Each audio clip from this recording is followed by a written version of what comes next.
Have you ever stopped to think about your heart not just as, an organ, but as an incredible piece of living, beating architecture? We usually think of buildings when we talk about blueprints, right? But your chest actually holds a structurally perfect four-room house. And we're talking complete with thick, load-bearing walls, one-way structural doors, an isolated electrical grid, and its own dedicated plumbing. So, welcome to today's Explainer. Today we're going to look at the heart like engineers. We'll be tearing down its anatomy to understand exactly how this brilliant design keeps us alive and what happens when its structural integrity fails. Okay, let's dive into this. Here is our blueprint for today. We're going to lay the foundation in Section 1, explore the main rooms in Section 2, examine the doors in Section 3, check the electrical wiring in Section 4, and finally, look at what happens when the whole system fails in Section 5. Section 1. Blueprint of the heart. Laying the foundation.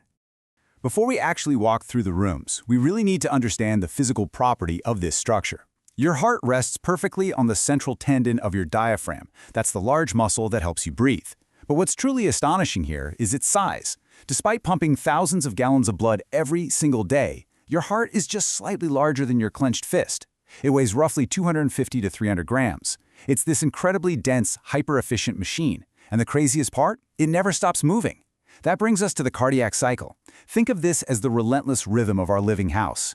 The heart contracts, a phase called systole, pushing fluid out, and then it relaxes, which we call diastole, to let fluid back in. In a healthy adult, this cycle repeats 70 to 90 times per minute. This continuous alternating pressure is literally the power source for everything else we're going to explore today. Without that constant squeeze and release, the entire blueprint is practically useless. Section 2. The four main rooms. The chambers. Let's step inside, shall we?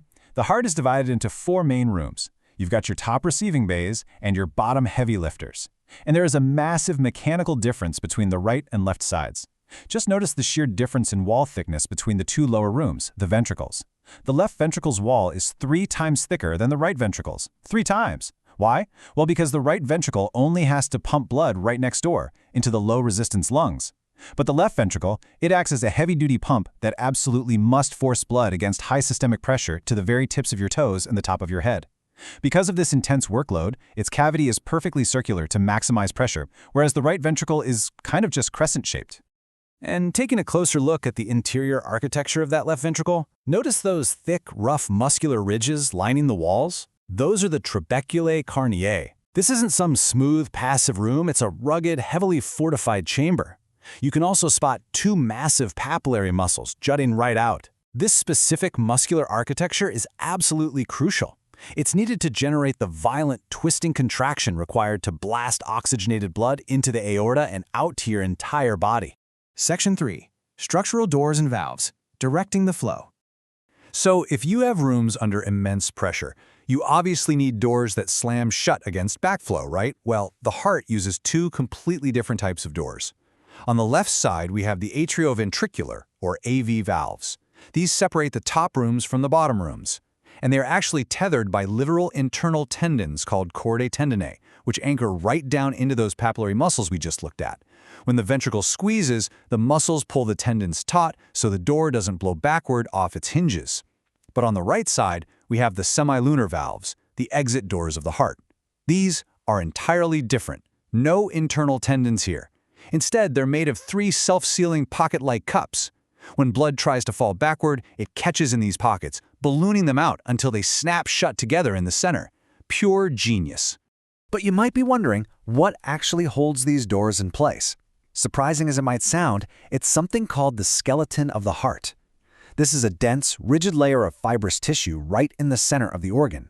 Think of it like a stiff door frame, ensuring the immense pressure doesn't stretch the valves out of shape over time. But just as importantly, it acts as an electrical insulator. It physically and electrically separates the muscle fibers of the top rooms from the bottom rooms. This ensures they don't fire at the exact same time, which would be an absolute disaster for the pump's efficiency. Section 4. The electrical wiring, the conducting system. A house with thick walls is completely useless without a control system to run it. The heart has a dedicated high-speed conducting system that dictates exactly when every single muscle fiber should contract. Up near the top right in the wall of the right atrium is the SA node, the sinoatrial node. This is the master pacemaker of the heart. Without you ever having to think about it, this tiny cluster of specialized cells generates an electrical spark about 70 times a minute. It is the maestro of the entire cardiac cycle. Let's trace that spark because it's fascinating. First, the SA node fires. The signal spreads across the top rooms, telling them to squeeze. Then, the signal hits a relay station called the AV node. From here, it travels down the AV bundle, also known as the bundle of His. Remember that fibrous skeleton we talked about that blocks electricity? The AV bundle is the only wire allowed across that barrier to get to the bottom rooms. Finally, the Purkinje fibers distribute the charge at lightning speed throughout the massive ventricular walls. If that single AV bundle gets blocked, say from a diminished blood supply, you get a complete electrical disconnect. The top rooms and bottom rooms literally stop talking to each other, leading to severe arrhythmias. Section 5. When the system fails, clinical correlations. So, what happens when this perfect blueprint suffers a structural failure in the real world? Well, the most well-known is a myocardial infarction, commonly known as a heart attack. The heart pumps blood to the whole body, but it also has its own dedicated plumbing, the coronary arteries. If one of these pipes suddenly blocks, the thick muscle walls are starved of oxygen. That state is called ischemia. If the block isn't cleared quickly, the tissue actually dies, which is called necrosis. Patients experience a profound sensation of chest pressure lasting longer than 30 minutes, usually accompanied by sweating and shortness of breath. The engine is literally suffocating. And a heart attack can trigger a really devastating domino effect. Remember those internal tendons, the chordae tendineae, anchored by those thick papillary muscles?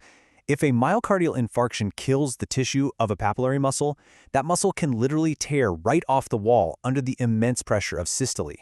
The internal door hinge snaps, the valve prolapses entirely backwards into the atrium, fluid violently backflows, and the patient falls right into acute cardiac failure.